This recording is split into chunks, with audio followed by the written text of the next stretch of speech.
Hi guys, Billy Joe again. Just wanted to make another YouTube update based on the last operation I had, the recovery time and healing.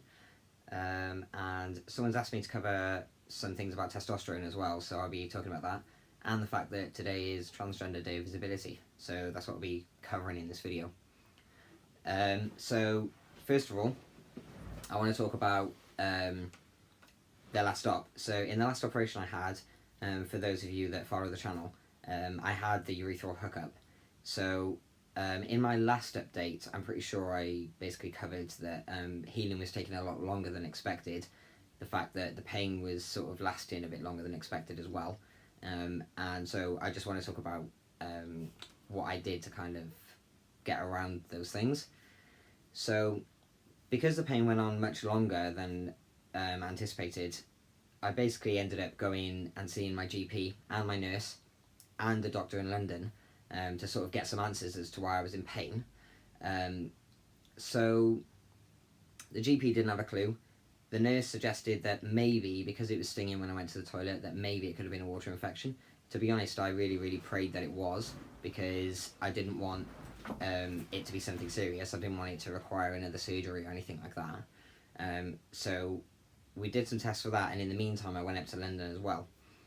So when I went up to London, the doctor actually examined everything, and he initially thought that I might have had a prolapse, but it turns out that I didn't, which is good. That's always good news. But then ultimately I left without answers. Like, the surgeon had no idea why it was still hurting me to stand for long periods of time, and it was still hurting for me to go to the toilet to pass urine. So back then to my nurse, and I'd kind of already come to the conclusion that what it was is that I was just kind of have to ride it out and hope that the pain sort of eased off soon. We then found out that I did have a water infection, but it was still quite minor, which wouldn't explain the level of pain that I was feeling. So she gave me antibiotics for that. I took those. It didn't necessarily take the sting away straight away, but a day or two after I finished the course of antibiotics, and then the pain, the stinging sort of went a bit. In regards to the standing up whilst like, you know, for working or anything like that, or even just walking around, in regards to the pain I was feeling there, I kind of come to the point where I figured it was probably mind over matter. So I just sort of pushed my way through it, and I did actually go to work one night, and I got to the point where I would normally sit down because the pain was quite intense, and I just thought, stand up for as long as I can and try and push through it, and if it just ends up getting worse and worse and worse, then obviously we're back to square one. I'll try again and figure out what's going on. But it seemed like I got to my maximum pain level, and then I pushed through it, and then the pain just completely went, and that maximum pain level lasted about 10 minutes, and then it just completely disappeared altogether, and I was actually able then to stand up for the rest of the night just fine.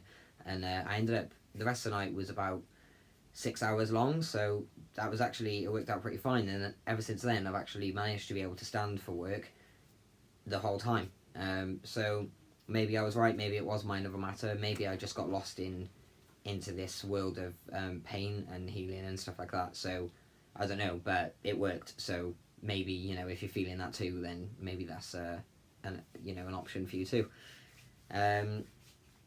Going on to talking about testosterone and stuff, someone's asked me to cover a little bit about testosterone. It's a bit of a tricky subject when you're talking to people worldwide, because obviously there's different types of testosterone all over the world. But I know in the UK we've got 3 types that I'm aware of.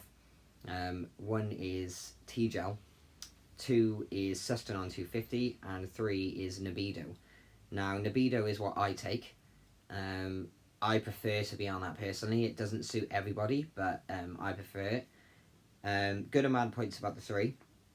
So T-gel, good points. It works fast, and it's effective as well. I've noticed people on T-gel change a lot faster than I did, which is good, but for me it wasn't good because it's a high maintenance medicine, so to speak. So T-gel you've got to put on every day. It has to be put directly onto your skin.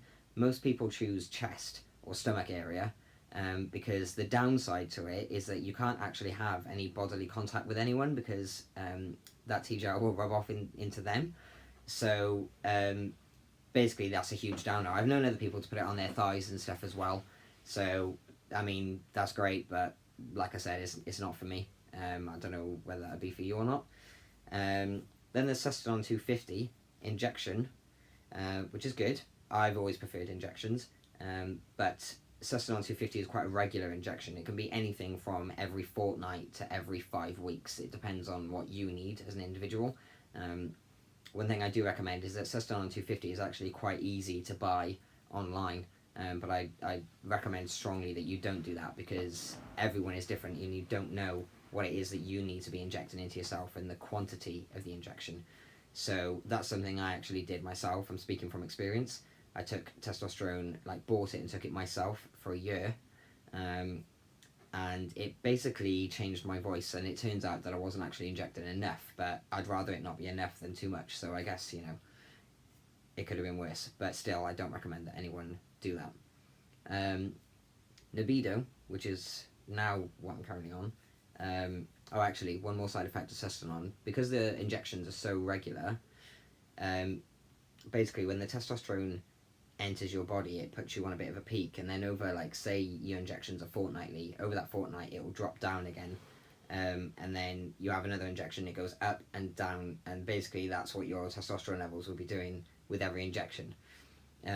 So that's a bit of a downer because it can cause like mood swings and stuff like that, and even depression at times. With Libido, which is what I'm on, which is my personal favourite, and a lot of people actually, the injection is a 4mm injection, 4 ml, injection, one injection every 12 weeks, which is brilliant, very low maintenance, which is pretty much me. And then what it does is it steadies, it completely steadies how it sort of distributes that testosterone in your body over the entire 12 weeks, and you'll have the most minor of dips at the end. So when you have your next injection, there is no like mood swings, there's no yo-yo of hormones in your body, it's just very level all the time. I personally prefer that. I think that's amazing. So yeah, there's that. Downside, the gel, the liquid that is used is very, very thick, so it takes a long time for the needle to actually, for the fluid to actually go into your body. I've now got to the point where I tell the nurse to use a thicker needle, because it doesn't really hurt that much. The injection itself doesn't hurt that much, so I just don't have all day, and I'm pretty lazy. So yeah, that for me, I much prefer Libido.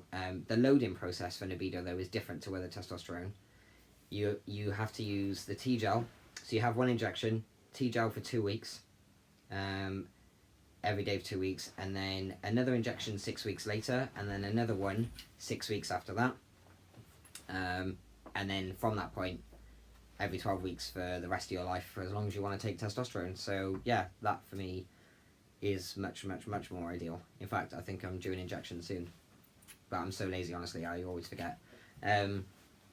So yeah, all good. I'm 5 years on testosterone now, and it seems to be working out pretty well. So yeah, as I mentioned at the beginning of the video, today is Transgender Day of Visibility, and it's, as some people ask if it changes, it's not quite like Easter. I'm pretty sure every year it's on March 31st around the world. And yeah, I've done a few things on my Facebook for Transgender Day of Visibility, or hashtag TDOV as most people are using, and I'll put a link for my Facebook down underneath. I can't actually accept friend requests anymore as I've maxed out my friends thing on Facebook, but you can follow me. All my posts are public, and yeah, well, you can still interact the same anyway, so that's cool. I'll also put a link for my Instagram and Snapchat, and my email address as well, because obviously there's lots of different ways that people like to contact. But if any of you watching this now have any questions about anything, or maybe there's something you want me to do in the next update, feel free to contact me via one of the links below, and I'll get back to you as quickly as I can. I always reply to every message I get, but it might take some time, so bear that in mind when you're messaging me.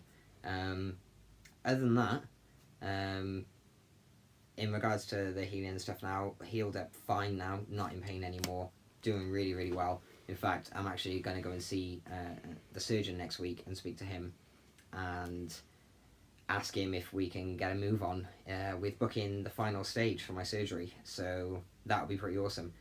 But I'll let you guys know anyway in another video what happens after that appointment, and sort of, you know, keep up to date with that. But yeah, message me if you want to ask me anything, and I'll see you in the next video. Take care.